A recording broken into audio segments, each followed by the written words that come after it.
স্বাগতম ক্রিক ফ্রেন্ডসের নিয়মিত আয়োজন টোটাল ইম্প্যাক্টে। আমি সৈয়দ সামি আছি আপনাদের সঙ্গে। বাংলাদেশ সদ্যই সংযুক্ত আরব আমিরাতের বিপক্ষে 3 ম্যাচের টি-20 সিরিজে 2-1 ব্যবধানে হেরেছে। তাছাড়া সামনেই বাংলাদেশ দলের পাকিস্তান সিরিজ রয়েছে। এই দুটো সিরিজ নিয়ে কথা বলার জন্য হাজির হয়েছি। আমার সঙ্গে আছেন মোহাম্মদ সাদমান।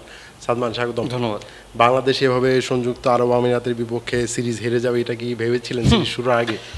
বাংলাদেশ আসলে লোয়েস্ট অফ লোতে চলে গিয়েছে, মানে এর চেয়ে আর খারাপ কি দিন আসতে পারে সেটা হচ্ছে এখন দেখার বিষয়। কারণ এখন মনে হচ্ছে যে 2 ম্যাচের সিরিজ ছিল, এটাই ভালো ছিল। একটা এক্সট্রা অ্যাড করে আমরা সিরিজটা হারলাম। এর চেয়ে ড্র করে ড্র হতো, হারা হতো না। আসলে এমন পর্যায়ে চলে গেছে বাংলাদেশের ক্রিকেটের অবস্থা যে আপনি এখানে কি বলবেন। মানে এই ইউএইর মতো টিম যারা রেগুলার খেলে না ইন্টারন্যাশনাল ম্যাচ, শুধু ওয়ার্ল্ড কাপ স্টেজে যদি সুযোগ পায় তখন খেলে, বড় বড় টিমের সাথে খেলে না, কিন্তু তারা বাংলাদেশকে আসলে মানে এত ম্যাচিউরলি হারালো যে তাদের খেলা দেখলে আপনি বুঝবেন যে ফার্স্ট ম্যাচটা যে আমরা জিতেছি ওটাতেও কিন্তু তারা খুব ভালো ফাইট দিয়েছিল। মনে হচ্ছিল যে জিতে যাবে। প্রথম থেকেই যেভাবে অ্যাটাকিং খেলছিল, চেস করছিল, মনে হচ্ছিল যে চেস করে ফেলবে, কিন্তু ফার্স্ট ম্যাচে আমরা জিতেছি। তবে প্রথম ম্যাচে তারা যে ভুলগুলো করেছিল, সেকেন্ড ম্যাচে তারা কিন্তু খুব ভালোভাবে ওভারকামটা করেছিল। মানে তাছাড়া ওয়াসিম শুরু থেকে যেভাবে অ্যাটাকিং ব্যাটিংটা করছিলেন সেকেন্ড টি-20-তে, এটা আসলে তাদেরকে ম্যাচটা আসলে অনেকটা ইজি করে দিয়েছে। হ্যাঁ, মানে আপনি দেখবেন যে সেই এত 200+ রান, হাইয়েস্ট রান চেস করে তারা জিতেছে তাদের মাঠে। এইখানে আসলে তাদের আইএল টি-20-তে কিন্তু অনেক বড় একটা ভূমিকা রয়েছে, কারণ তারা ওইখানে এখন রেগুলার খেলছে। ইউএইতে যেই ফ্র্যাঞ্চাইজ টুর্নামেন্টটা হয় সেইখানে এই ওয়াসিম খেলে, অন্যান্য আরও প্লেয়াররা খেলে। তারা কিন্তু এই যে ম্যাচ সিনারিওগুলো বুঝে গিয়েছে যে এই টি-20 ম্যাচে আসলে কীভাবে খেলা উচিত, কোন ম্যাচুরিটিতে খেলা উচিত। কিন্তু সেই উল্টা দিকে বাংলাদেশ এতদিন ধরে ঘরোয়াতে বিপিএল খেলে আসছি আমরা, বা বলা হয় যে second biggest franchise league BPL, কিন্তু সেইখানে সেইখান থেকে কিন্তু আসলে আমাদের এই পারফরমেন্সে কিন্তু বোঝাই যায় যে আসলে মানটা কোথায় গিয়েছে। আমরা যখন প্লেয়ার পাই না বিপিএলের সময়, তখন তারা আইপিএলকে আইএল টি-20কে চুজ করে, তখন কিন্তু আসলে প্রমাণটা কিন্তু এখন আমরা হাতে নাতে পেয়ে গেলাম। আরেকটা বিষয়, সংযুক্ত আরব আমিরাত এবং অ্যাসোসিয়েট যে টিমগুলো থাকে তারা কিন্তু সারা বছরই টি-20তে ব্যস্ত থাকে। আপনি যদি নর্মালি ক্রিকেটের কোনো ওয়েবসাইটে ঢুকেন, সারা বছর দেখতে থাকবেন যে নেপাল, ভুটান, সংযুক্ত আরব আমিরাত, স্পেন, আর্জেন্টিনা, ব্রাজিল, তারাও কিন্তু নিয়মিত টি-20 খেলে। সংযুক্ত আরব আমিরাতের কথা যদি বলি, তারা বছরে 100টিরও বেশি পর্যন্ত টি-20 কিন্তু অনেক সময় খেলে থাকে। সো এইসব ম্যাচ সিনারিও তাদের কিন্তু একদম হাতের তালুর মতো চেনা, কোন সিচুয়েশনে কীরকম ব্যাটিং করতে হবে। কালকের ম্যাচটাই ধরুন, যে বাংলাদেশ যেভাবে শুরুর দিকেই চাপে পড়ে গিয়েছিল, সেখান থেকে বাংলাদেশ কিন্তু ঘুরে দাঁড়াতে শেষের দিকে হয়তো বা একটু পেরেছে, কিন্তু সংযুক্ত আরব আমিরাত তারা কিন্তু মাত্র 3টা উইকেট হারিয়েছে। তারা যেভাবে একদম প্রভাব বিস্তার করে জিতেছে, এটা আসলে অভিজ্ঞতা ছাড়া আসলে পসিবল না। বাংলাদেশ, আপনি দেখেন বাংলাদেশের সম্প্রতি আমরা দেখতে পাচ্ছিলাম যে বাংলাদেশের ঘরোয়া ক্রিকেটে বিপিএল এর বাইরেও একটা টি-20 টুর্নামেন্ট আয়োজন করা হয়েছে। এর বাইরে কিন্তু সংযুক্ত আরব আমিরাত সারা বছর টি-20 খেলে। তারা এই ফর্মেটে ভালো করবে, এটাই কিন্তু খুবই স্বাভাবিক ব্যাপার।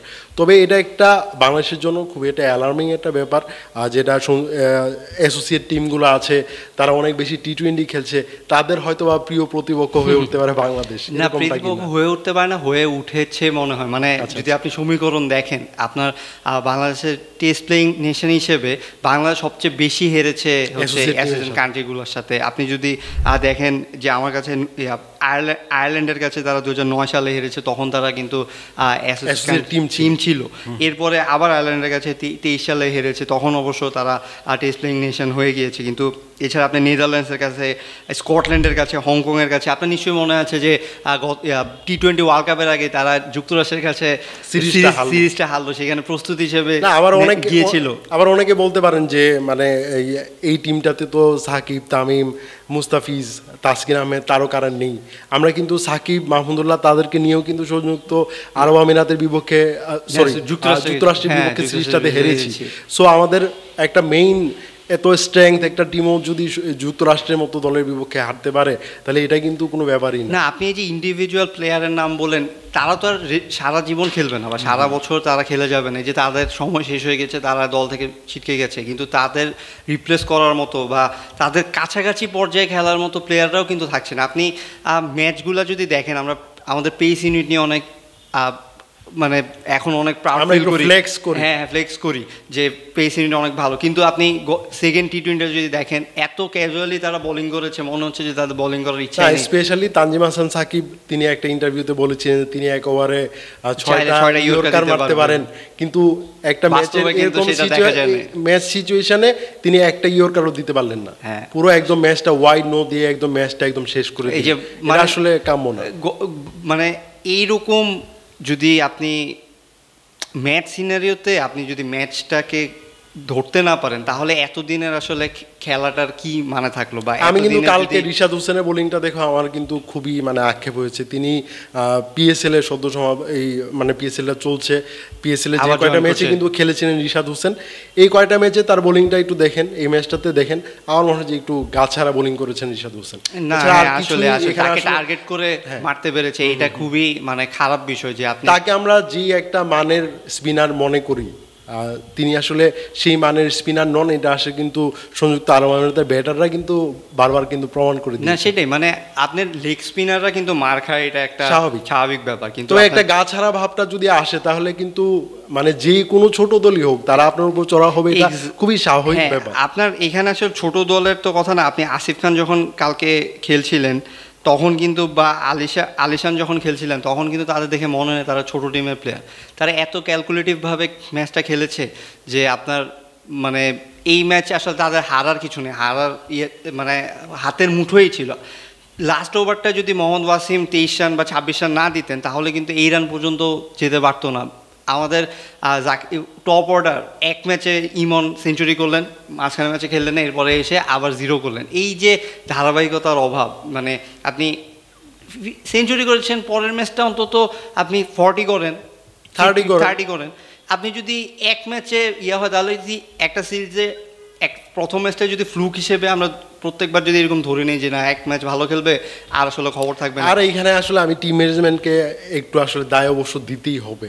আর টিম ম্যানেজমেন্ট একাদশটা নিয়ে এত এলোমেলো একটা ব্যাপার করে না। আমি ফার্স্ট টি-20 পর সেকেন্ড টি-20তে আমরা যখন মাঠে নামলাম তখন কিন্তু দেখতে পেলাম যে 4টা চেঞ্জ নিয়ে বাংলাদেশ মাঠে নেমেছে, একদম ভরাডুবি অবস্থা। থার্ড টি-20তে মাঠে নামছে, এখন এই ম্যাচে বাংলাদেশ 3টা পরিবর্তন নিয়ে মাঠে নেমেছে।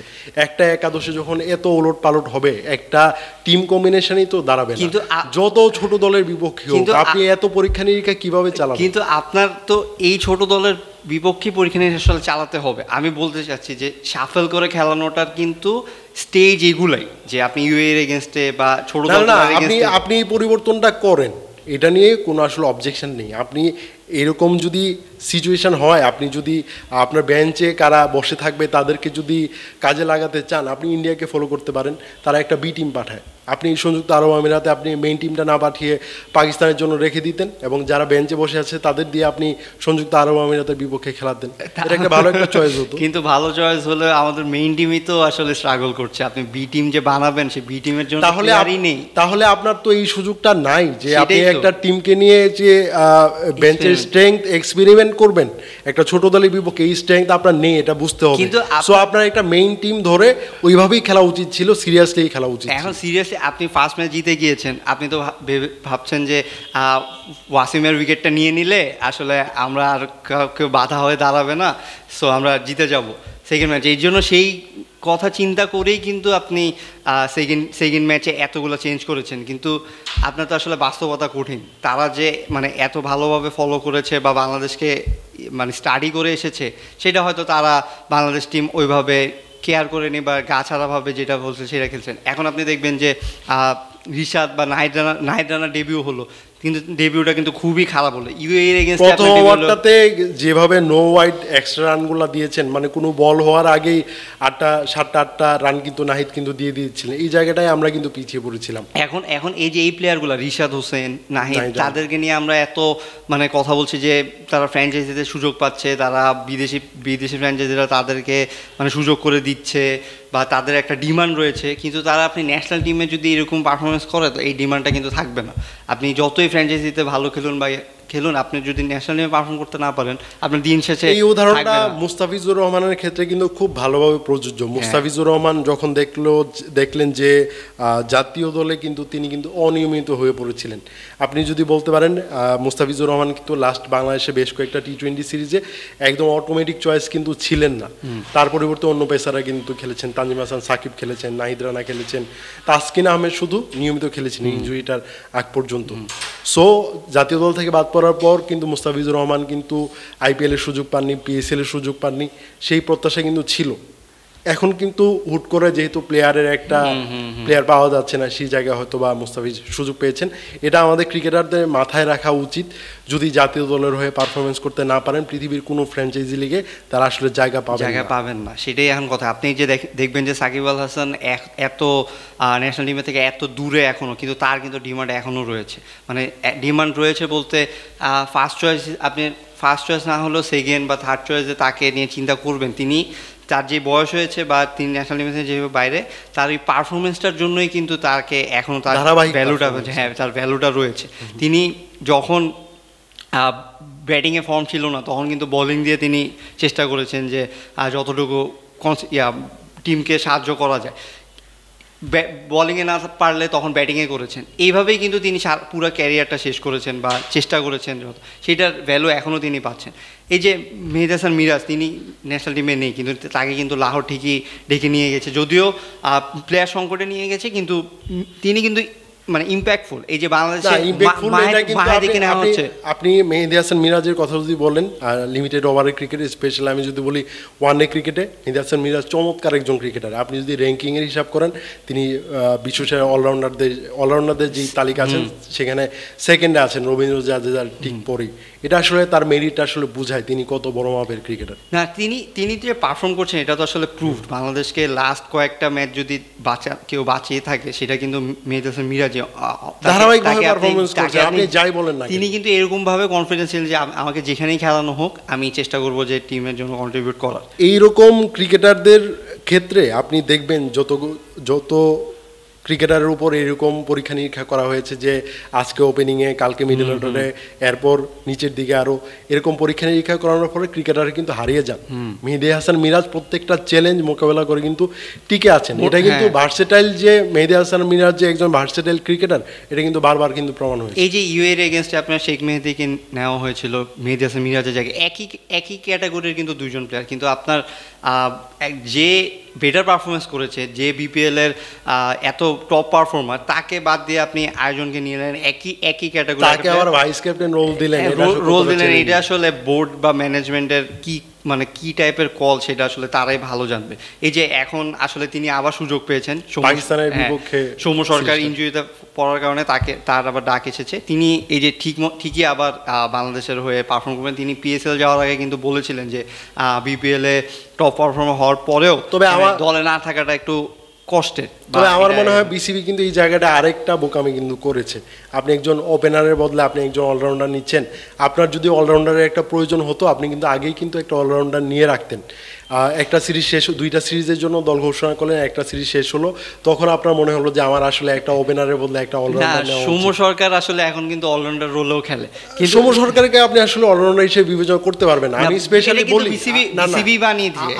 আপনি যদি 26 টি-20 ওয়ার্ল্ড কাপের কথা চিন্তা করেন, সৌম্য সরকার কোনো কারণে যদি না খেলতে পারেন সে জায়গায় পারভেজ হোসেন, ইমন, তানজিদ হাসান, তামিম, এর বাইরে আপনি আসলে চিন্তা করতে পারবেন না। আপনি যদি বিপিএল এর পারফরমেন্স যদি বিবেচনা করেন, এনামুল হক বিজয় দারুণ ফর্মে ছিলেন, তাকে আপনারা বিবেচনা করতে পারতেন। এই পাকিস্তানি বিপক্ষে সিরিজটা অন্তত টি-20তে আপনি যেটা বলছেন যে টি-20তে যদি সৌম্য সরকার ওপেনে এসে, টি-20তে কিন্তু এখন তামিম রয়েছেন, ইমন রয়েছেন এবং লিটন দাসও কিন্তু রয়েছেন যারা সো সেই ক্ষেত্রে সৌম্য সরকারকে কিন্তু হয়তো মিডলের দিকে খেলানো হতো বা তাকে সেইখানে আপনার এখানে সবচেয়ে বড় চিন্তা লিটন কুমার দাস কিন্তু রানে নেই। সংযুক্ত আরব আমিরাতের বিপক্ষেও একদমই ভালো করতে পারেন। তিনি লাস্ট 27 ইনিংসে টোটাল মিলে মনে হয় একটা 50 না কয়টা 50 করেছেন। এখন এইখানেও একটা, আপনি লিটন দাসের কথা তুলেন, এখানেও কিন্তু একটা বড় বিষয় রয়েছে যে আপনার লিডার যদি পারফর্ম না করে তখন কিন্তু পুরো টিমটাই কলাপস করে, মোরালি ডাউন হয়। পুরো টিমটাই কলাপস করে। আপনি লিডার যদি ঠিকমতো পারফর্ম করতে না পারে তখন কিন্তু আপনি টিমটাকে মোটিভেট করতে পারবেন না। আপনার মানে প্লেয়াররা তো এমনিই মনে হচ্ছে ডিমোটিভেটেড বা প্লেয়ারদের মানে কোনো একটা প্রবলেম হচ্ছে আসলে মাঠ এবং মাঠের বাইরে দুই জায়গায় কিন্তু সমস্যা হচ্ছে, বোর্ডেও মানে ঠিকভাবে রান করছে না, আর যার প্রভাবটা আসলে মাঠের খেলাতে স্পষ্টভাবে দেখা যাচ্ছে। এখন আমরা আসলে আর কার কাছে যাব? আমরা আসলে মনে হয় যেন উগান্ডার কাছে যাওয়া বাকি আছে, যারা হচ্ছে মানে চায়না কিন্তু একটা প্রদর্শনী ম্যাচ খেলতে কিন্তু চেয়েছে, তাদের সাথেও একটা ম্যাচ খেলতে পারে। এখন আপনি ইউএই যখন সিরিজটা নিল, বাংলাদেশ বিসিবি নিল যে পাকিস্তানের প্রস্তুতি হিসেবে, তখন কিন্তু আমরা এটাকে খুব লাইটলি নিলাম যে আর ইউএইর সাথে খেলা লাগবে বা এই টুর্নামেন্টটা, কিন্তু এমন রিয়েলিটি চেক দিয়েছে যে আমরা আসলে যে এখন কোন পর্যায়ে আছি, কতটা খারাপ পর্যায়ে আছি। আবার দেখবেন যে ওয়েস্ট ইন্ডিজের সাথে আমরা সিরিজ জিতে এসেছি, লাস্ট যে ওয়েস্ট ইন্ডিজ সিরিজটা ছিল সেখানে টি-20 সিরিজ জিতে এসেছি। এখন আপনি এটা আসলে মানদণ্ডটা করবেন কীভাবে? এই মানদণ্ডটা করার যতই আমরা মনে করেন যে ওয়েস্ট ইন্ডিজের সাথে জিতি বা করি, আপনার যে একটা কন্টিনিউশন নেই বা আপনার যে ধারাবাহিকতা নেই, সেটা কিন্তু এই সিরিজ দিয়ে বোঝা যায়। কারণ আপনার ম্যাচ সিনারিও মানে প্লেয়াররা আসলে ম্যাচ সিনারিও বুঝছে না বা ম্যাচের ডেপটা বুঝছে না, মানে লাইটলি নিচ্ছে বা একদম গা ছাড়া ভাব। এইভাবে খেললে আসলে তার আপনি মুখে যতই বলেন যে আপনি যাওয়ার আগে দেখবেন যে কোনো একটা ছোটো টিমের সাথে খেলা হলে যখন সামনে জিজ্ঞেস করে তখন কিন্তু প্লেয়াররা বলে না আমরা এই টিমকে আসলে ছোট করে দেখছি না, সমানভাবেই দেখছি, সমান সম্মান দিই, তাদের এগেন্সে খেলবো। কিন্তু খেলার মাঠে গেলে কিন্তু সেটা দেখা যায় না। আপনি এত ক্যাজুয়ালি, কালকেও এমন সময় ক্যাচ মিস হলো যে আপনার মনে হচ্ছিল যে একটু এফোর্ট দিলেই এই ক্যাচটা ধরা যেত।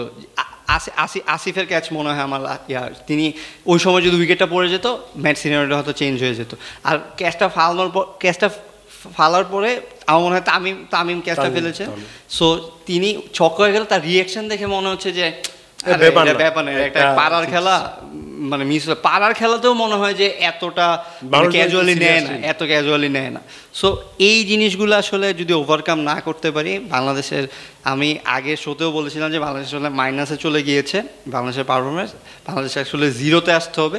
জিরোতেও আসলে আমরা আসতে পারছি না, কারণ হচ্ছে এই যে ছোটো টিমগুলোর সাথে আমরা পারফর্ম করতে পারছি না। এখন যে পাকিস্তানের সাথে আমরা খেলবো, আমি জানি না পাকিস্তানের সাথে আসলে কী হবে। পাকিস্তানের সাথে একটাই ভরসা যে পাকিস্তান নিজেরাই নিজেদের বড় শত্রু, তারা আসলে তাদের দলটাতেও কিন্তু সুপারস্টার দুইজন কিন্তু নেই, হ্যাঁ তিনজন নেই, শাহিন আফ্রিদি, বাবর আজম এবং মোহাম্মদ।